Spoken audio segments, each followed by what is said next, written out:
There are a wide variety of etiologies that cause heart failure. Heart failure patients experience a progressive loss of exercise capacity and the ability to perform daily activities, which leads to a significant diminution of their quality of life.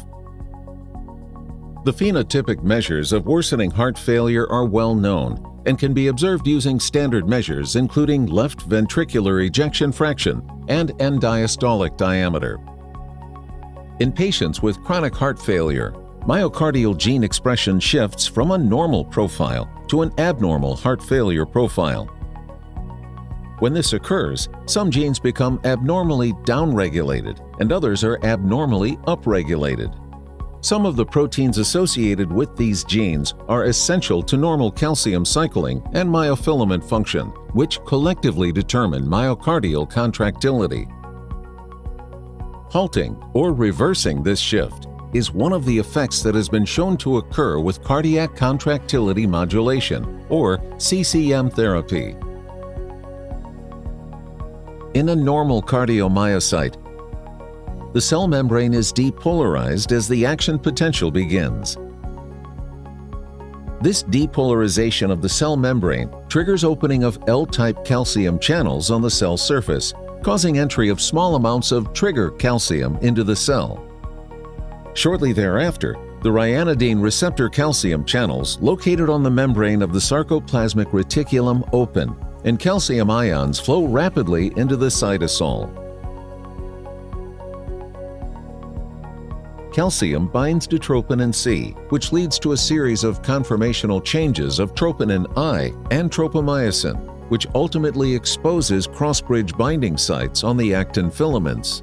Cross-bridge cycling ensues, generating force via thick and thin filament movement. To initiate relaxation, calcium ions are pumped back into the sarcoplasmic reticulum. This occurs due to the presence of the sarcoplasmic endoreticular calcium pump, or SERCA2a. Importantly, the activity of SERCA2a is regulated by the phosphorylation of phospholambin.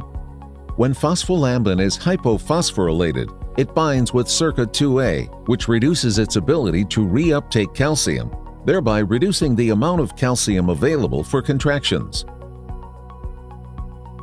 Genotypic shifts in expression for proteins such as SERCA2a, alpha-myosin heavy chain, and phospholambin contribute to decreased contractility and global ventricular dysfunction in heart failure. CCM therapy has been associated with reversion of key gene expression back towards normal profiles, which collectively improve myocardial and global LV function.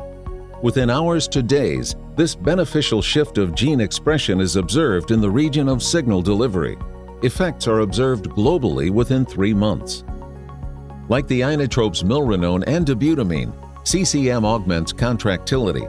However, in stark contrast to these medications, CCM has been found to exert its effects without increasing global myocardial oxygen consumption.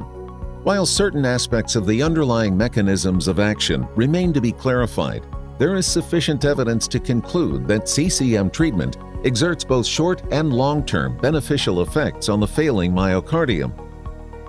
By positively affecting calcium handling and halting or reversing maladaptive changes in myocardial gene expression, which can lead to reverse remodeling. For more information, contact us at thebeat@impulse-dynamics.com or take a snapshot of the QR code shown here to obtain additional information.